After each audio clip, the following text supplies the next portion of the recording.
Hi guys, I hope you all are doing great. और हम भी सही है। आप में से बहुत सारे लोगों ने मेरा जर्नी शेयर करने के लिए बोला था, hence I thought of making a video on this topic. Guys, today I am going to share my journey.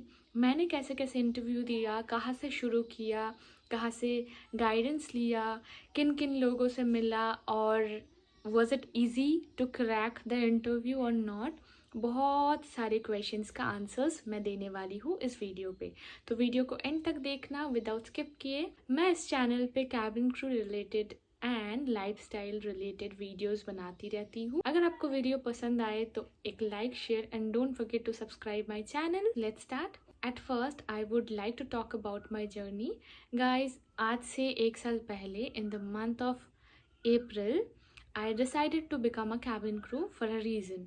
उस टाइम पे मुझे बहुत ज़्यादा मुझे बनना था, ऐसा मुझे बस लगा था कैसे भी करके मुझे बनना था। मुझे ज़्यादा इन्फॉर्मेशंस कैसे क्या होता है कुछ भी पता नहीं था। I just went for an interview. It was in Kolkata. और मैं एयरलाइन का नाम मेंशन नहीं कर रही हूँ यहाँ पे कि मैं कौन सा एयरलाइन के लिए इंटरव्यू देने गई थी। I really wanted to get into that airline और मैंने उसके लिए बहुत हार्ड वर्क किया था। मैं जब पहली बार इंटरव्यू देने गई उस दिन, मैं जब एंटर किया उस इंटरव्यू वेन्यू पे, मैंने देखा बहुत सारी लड़कियां। और उनको देखने के बाद I just somewhere I felt a bit low on that day because that was my forever first interview। कोई एयरलाइन के साथ ही नहीं बल्कि मेरी ज़िंदगी का सबसे पहला इंटरव्यू था, वो वाला इंटरव्यू। जब मैं गई उसके बाद कुछ लड़कियों ने हमें बोला ऐसे तो आते जाते रहते हैं, कुछ एक्सपेक्ट मत करना कि तुम्हारा हो ही जाएगा, बिकॉज हम लोग ट्राई कर रहे हैं 2 साल से। कुछ लड़कियों ने बोला 3 साल से ट्राई कर रहे हैं हम। कुछ लड़कियों ने बोला this is my first attempt और मेरा क्लियर हो गया। तो कहीं पे जाके ना मुझे भी डाउट हो रहा था खुद पे, और मुझे थोड़ा अजीब सा फीलिंग आ रहा था। I can not even explain you कि मुझे कैसा फील हो रहा था उस दिन पे। एट फर्स्ट मैं जब इंटरव्यू देने गई दूसरे लड़कियों के साथ, उस टाइम पे सब बहुत अच्छे से बोल रहे थे and I was a one and only person who couldn't speak properly because I could understand English properly but I couldn't speak at that time। मुझे उस टाइम पे फ्लुएंटली बोलना प्रॉपरली नहीं आता था और on that day I felt a bit low in front of people। I could speak but out of nervousness I couldn't। and मुझे सही से खुद को एक्सप्रेस करना भी नहीं आता था, क्या कैसे आंसर्स करना होता है, कैसे मुझे अपने आप को औरों के सामने रखना होता है, कैसे मैं अपनी आंसर को एक बेहतर तरीके से सबके सामने रख सकती हूँ। मुझे इन सब चीज़ों के बारे में बिल्कुल भी पता नहीं था and this was a thing which made me very very nervous. और out of nervousness I got stucked in between. मैं बोल रही थी, मैं जब अपना आंसर्स प्रोवाइड कर रही थी मैं स्टक हो गई। और उस टाइम पे सब ने अच्छा बोला। उस टाइम पे मेरा भी उस राउंड पे सिलेक्शन हुआ था। मैं स्टक हो गई थी, दो आई got stucked in between, but मेरा उस राउंड क्लियर हो गया था। उसके बाद मेडिकल राउंड में मैं जब गई, मेरा एक छोटा सा दाग था, स्कार। तो उसके लिए बहुत सारे लड़कियों ने बोली मुझे you can not be a cabin crew, आपका कुछ नहीं होगा because they are very particular about marks and scars. मुझे बोला गया they don't consider scars and marks, hence it is better to go to your home without wasting time। तो उनको सुनने के बाद मुझे थोड़ा बहुत तो बुरा लगा था, झूठ नहीं बोलूँगी मैं। फिर मैंने अपने आप को समेटा and I made up my mind कि मुझे ये करना है। मेडिकल राउंड के बाद जब बाकी राउंड्स हुआ, at the last round I got rejected और that was my for ever first rejection. मुझे कभी भी किसी चीज़ में रिजेक्शन नहीं मिला था। You know, girls have this ego kind of thing। I cannot consider it ego, but somewhere it hurt me a lot or you know it triggered me। और ये चीज़ें मुझे बहुत ज़्यादा मेहनत करने पे मजबूर किया था। उस दिन तो मेरा सिलेक्शन नहीं हो पाया था। उसके बाद भी मैं इंटरव्यू देने गई थी a couple of times just for that airline, but I couldn't. मुझे हर बार लास्ट राउंड में रिजेक्ट कर दिया गया और मुझे जितने बार रिजेक्शन मिला हर बार मैं अपने आप को समेटी, और वो जो रिजेक्शन हुआ ना, वो रिजेक्शंस कहीं पे मुझे पुश किया कैबिन क्रू बनने के लिए. And guys honestly I had a strong reason to become a cabin crew, जो मैंने आपको बताया कि एट फर्स्ट मैं एक रीज़न के लिए कैबिन क्रू बनना चाहती थी.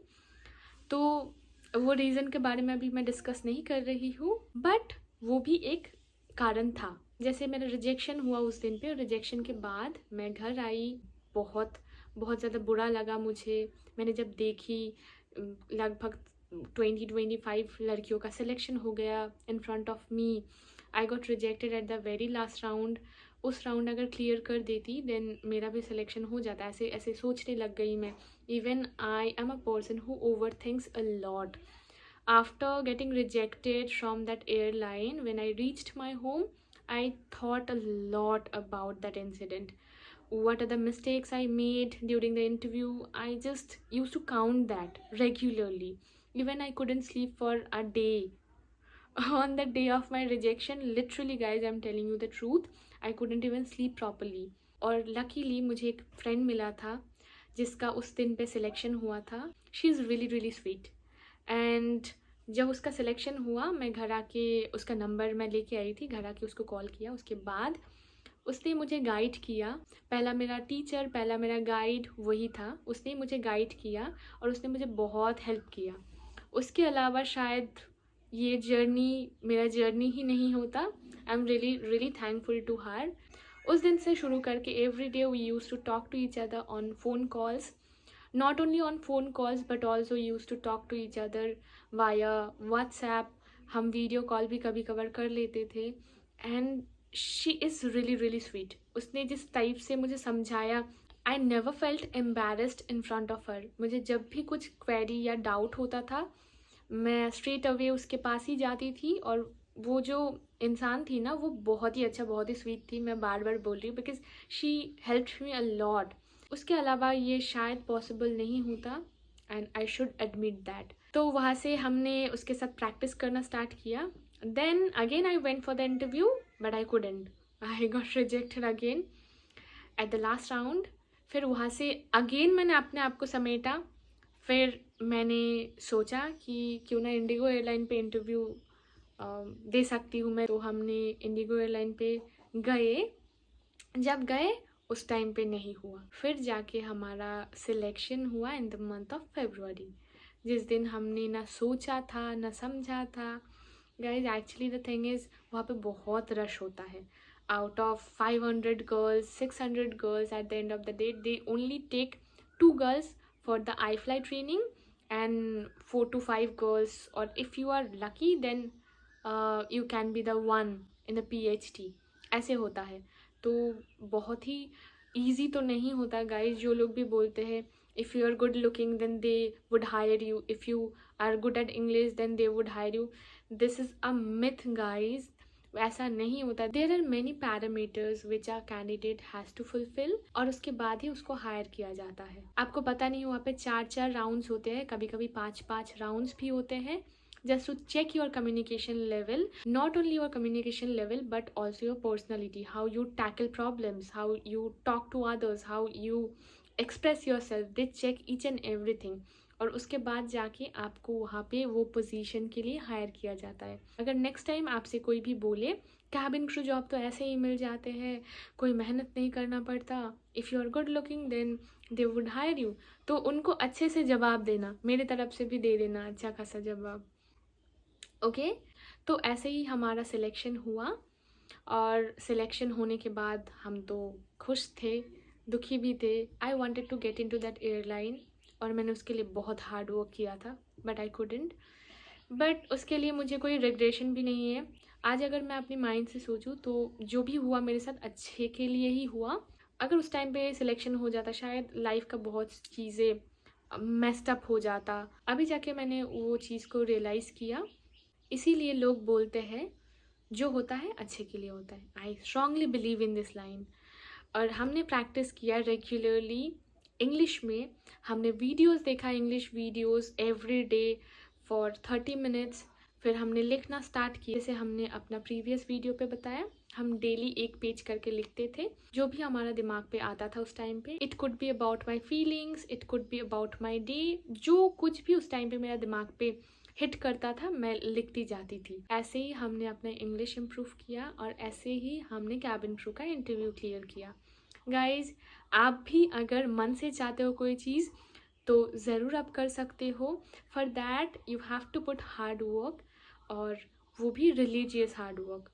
Maintain consistency, then you would be able to get your dream, और अब जो भी चाहते हो उसको आप पा सकते हो। For that you have to just put hard work. आप एक दिन कर रहे हो, दूसरे दिन आपका मूड स्विंग हो रहा है या आपका मन नहीं लग रहा है, ऐसे नहीं होता। आपको बस रिलीजियसली वो चीज़ करना है। और शायद sometimes it takes time, but at the end of the day जब आपको वो चीज़ मिलेगा आपको पता चलेगा क्यों नहीं हुआ था उस टाइम पे। जैसे मुझे अब पता चल रहा है कि उस टाइम पे मेरा सिलेक्शन क्यों नहीं हुआ और उस एयरलाइन में ही क्यों नहीं हुआ। आज जब हुआ है मुझे हर चीज़ का रियलाइजेशन हुआ है। आज मेरे पास वो सब आंसर्स है जिसके तलाश में मैं थी। मैं ढूंढती थी why they didn't hire me at that time, but today I have all the answers that I wanted to get from my end, but at that time I couldn't give that answer to myself, but today I have that answer. मैं भी अपना journey आप लोगों के साथ share करना चाहती थी for a long time. Today I have done that और मुझे बहुत ही अच्छा लग रहा है। I guess मेरा जर्नी से आप लोगों को वो इंस्पिरेशन मिलेगा, because rejections are just numbers. वो कुछ नहीं होते कि आप कितने बार रिजेक्ट हुए हो, कितने बार सिलेक्ट हुए हो, या कितने टाइम से इंटरव्यू दे रहे हो। आप हर बार जब आपका रिजेक्शन होता है आप कुछ ना कुछ सीखते हो। Do not need to worry about that, you do not need to count your attempts. Why would you count that? Just go and give your interview, give your best, and this matters a lot. आपको शायद लोगों के सामने बोलने में थोड़ा hesitation होता है। मैंने इतने बार इंटरव्यू दिया, इतने बार रिजेक्शंस और मुझे फेस करना पड़ा, but guys it doesn't make any sense. आप 10 बार दो, चाहे लाख बार दो, और चाहे एक बार दे के पास करो, अपने तो आपको जॉब से मतलब है और आपको आपका ड्रीम से मतलब है। आई होप गाइज ये वीडियो आपको बहुत अच्छा लगेगा, बिकॉज ये मेरा पर्सनल जर्नी और पर्सनल एक्सपीरियंस था। जो कुछ भी हमने फेस किया था, जहाँ से शुरू किया था, उस सब के बारे में हमने बात किया। That was it guys. मिलते हैं नेक्स्ट वीडियो पे।